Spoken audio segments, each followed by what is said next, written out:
Hey guys, real quick before we start the video, I just wanted to let you know I'm actually hosting a huge giveaway right now. Prizes include an amiibo, video game, and even a Nintendo Switch console. If you're interested in this competition, which is totally free by the way, stay tuned until the end for more info. So the other day, I was at work, right? Me and a couple buddies, all equally nerdy, started talking about who's stronger than who, Mario or Link? I mean, of course, if you're smart like me, the answer is pretty obvious. I mean, Link has been known to do things like this, but of course, some of my friends weren't convinced by this meager show of enhanced physical strength. So yeah, things may have gotten a little out of hand, and this may or may not be an actual image of our official debate.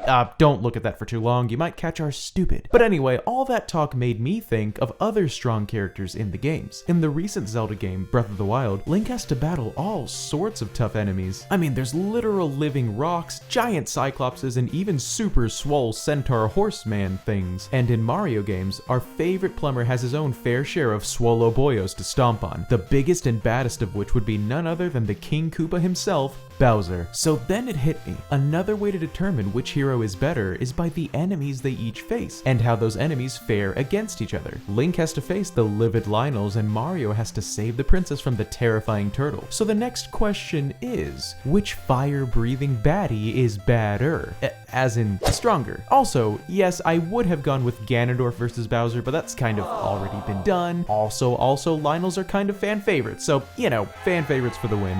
By the way, as I so quickly mentioned earlier, I do work full-time, but would love to give online content more of my time as well. And one of the best ways to do that would be to grow the channel. So if you like what you're seeing and want to check out the rest of all my amazing and wonderful content, mostly Zelda-related stuff, save YouTube the trouble of guessing and press that subscribe button with the bell so you get notified when I upload more nuggets of greatness. Or junk. Or both. I guess we'll see. I want to cover a couple ground rules first, before we start comparing feats of strength straight up matpat from game theory style. First and foremost, this is an arm wrestle, not a death battle. Why is this, you ask? Well, for one, arm wrestling is freaking cool. Two, there's no power-ups or environmental enhancements going on, it's just two contestants, one table, and muscle. A simple and effective competition based on pure strength alone. Well, strength and maybe one or two other factors. Secondly, actually, that's all the rules. So, starting with the Lynel, here we go. Lynels are powerful. This is a fact. Any Zelda player from the last, 3 years probably knows that firsthand. But aside from their potent weaponry and those swift horsey legs, just how strong are they really? We're never given a specific feat of raw strength in-game. Really, all we see from the Lynels is how badly they hurt Link when he's, you know, shot,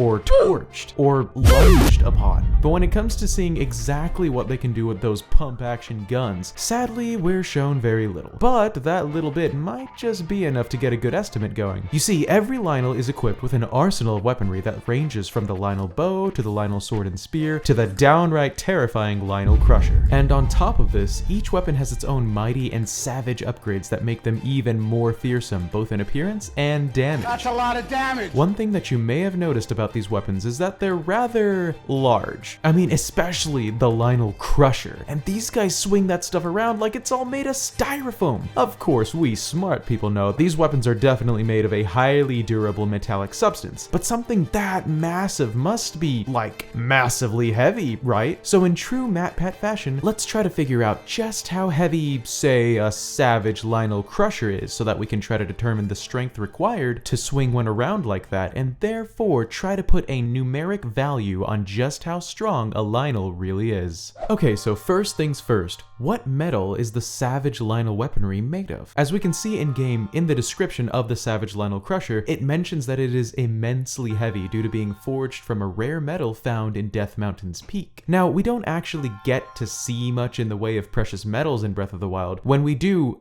mine things, it's normally rock salt or precious gemstones that we find. So, chances are this mysterious metal that's found at the peak of Death Mountain isn't one that we can just go take a look at in-game. So unfortunately, we'll have to go with a couple estimations and guesses based off what we know about the weapons. The most probable metal for these weapons to be made of is, well, bronze. Bronze is a metal alloy that's comprised primarily of copper, which has been known to be mined near volcanoes. Historically speaking, there was a time when bronze was the main component used for weapons and armor by ancient Greece, so it makes sense that a large Lynel beat stick might be made of bronze. It also fits the other criteria of the coloration, which I even called bronze in the first place, so the next question in our complete completely valid logical reasoning would be, how heavy is this large bronze killing utensil? Well, how big is it? If Link is roughly 1.7 meters tall, which is a number I got from this recent game theory video, that would mean the Crusher is really large, especially when you take its original size into consideration, because it's a known fact that when Link picks up a weapon, it magically shrinks in size to accommodate for Link's rather short build. Poor little guy. When a Lynel holds a Savage Crusher, that thing has gotta be easily twice Link's height and length. So to not complicate things too much, let's just estimate that the Crusher is a cone that is approximately 3.4 meters long, or twice Link's height, with a 1.5 meter diameter, or just shy of one full-length Link. Using the volume of a cone formula, the mass of this massive weapon comes out to just a hair more than 2 cubic meters. Now that might not seem like much, but when you grab the weight value of 2 cubic meters of bronze, the results may surprise you. This Savage Lynel Crusher weighs in at a staggering 16,000 kilograms, or more than 35,000 pounds. That's over 17 tons, which is about the weight of 2 Tyrannosaurus Rexes. This is of course an estimation, since the weapon's sizing used isn't 100% accurate, and it appears to be partially made of some sort of stone, which could either raise or lower that number, but for the intents of this video, this is the number we're gonna go with. Now finally, we get to ask the question, exactly how strong is a Lynel to be able to swing this weapon around and hold it in just a single arm? Well, we could estimate this fairly quickly by simply applying the weapon's weight, which is 35,000 pounds, to both arms, since Lynels can hold these crushers with a single arm. That means that a Lynel can handle more than 70,000 pounds with both arms. That's like saying, bro, I curl 10 F350 Ford trucks for reps. So yeah, Lynels are pretty dang strong. But let's see how well the King Koopa holds up. Bowser has been known to be immensely strong for as long as he's been a character in Mario games. Fortunately, finding out how strong Bowser is will be a tad bit easier than what we had to do with the Lynels. The strongest thing we've ever seen Bowser do in-game would probably be from the ending of Mario Galaxy 2 when, spoiler alert, he literally survives being pulled into a freaking black hole. That's some immense godlike strength, but hold up, we can't use that for this argument. Why, you ask? Well, because he was actually Super Bowser when this happened to him, and it's really hard to measure what that means for Bowser's normal strength or even what happened here. So we'll have to go to a much more practical and direct show of strength from our favorite fire-breathing turtle. In Mario Odyssey, towards the end of the game, another spoiler warning by the way, Mario actually takes control of Bowser in a surprising change of direction, and then uses Bowser's powerful body to bust out of the self-destructing Honeyloon Ridge. Along the way, you can run around, jump, breathe fire, and slash through solid rock.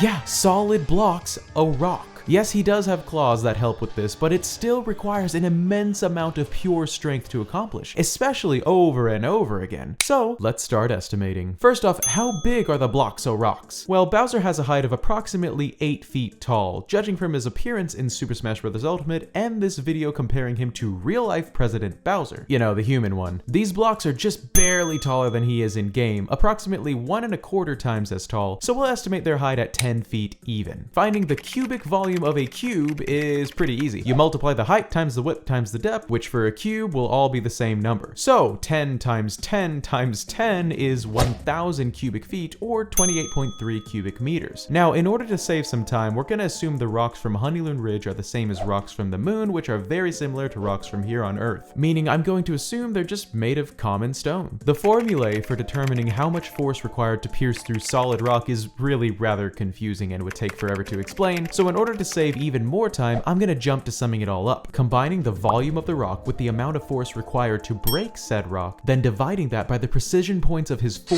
claws comes out to a whopping 7,075 kilograms, or 15,597 pounds of weight required from one of his arms to break through these solid rock cubes. Now, that's only about a single T-Rex's weight, meaning the Lynels per arm are roughly twice as strong as Bowser. So that's it, right? Lynels would clearly win in an arm wrestle since they're stronger, right? Well, not so fast. There's one more thing to consider. Because you see, some of the strongest men in the world can't beat professional arm wrestlers because of a tiny little detail called technique. In other words, yes, it takes strength to be good at arm wrestling, but it also requires a good deal of proper arm wrestling technique. So let's take a look at a classic picture of strength versus technique. Recently, there was an unofficial arm wrestling match between Half-Thor Bjornsson Devin, also known as the Mountain from Game of Thrones, also known as the 2018 first place World's Strongest Man, and Devin Larratt, who has been the world champion arm wrestler for both arms 3 times over. Between the two, Hafthor is obviously the larger and stronger contestant, but Devin was able to pretty easily best the Mountain. Bringing this back to the logic between Bowser and the Lynel, between the two, Bowser is pretty obviously the more intelligent contestant since he can actually speak language and even command armies, and Lynels literally get confused by a very poorly made mask on a very short man. So yeah, Bowser is more likely than the Lynel to use proper technique. But will this be enough to counter a foe that literally doubles his strength? The answer is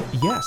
Yes, it can. Hafthor is more than twice as strong as Devin, since the arm wrestling champion can barely keep 80 kilograms in the air, yet the Mountain can curl over 200 kilograms with both arms, or over 100 kilograms with a single arm from the ground all the way to over his head for reps. But since Devin was able to beat Thor, I think it's safe to say that while a Lionel may be able to bench press more than the King Koopa, when Bowser puts his mind to it, he can take home the win in an arm wrestle any day of the week. But that's just my own theory. What do you think? Let me know in a comment below. Hey guys, thank you so much for watching. I really hope you enjoyed this fun strength theory pitting 2 fan favorite villains against each other. If you liked this video and want to see more of my content, please be sure to like and subscribe with that bell to be notified when I drop more videos. As always, huge thank you to my amazing patrons, and if you're interested in a shout out at the end of all my videos, follow the link in the description to find out how. Also down there are links to my social media pages and my current giveaway. The prizes include an amiibo of your choice, a game of your choice, and even a Nintendo Switch console, so you won't want to miss out on this one. It's really easy and free to throw your name in the hat. All it takes is a simple retweet and follow, so be sure to take a few moments to do so. You never know what may happen. That's all I've got for this video, so I hope to see you in the next one. Have a great rest of your day. This is Mass Nintendo Bandit signing out.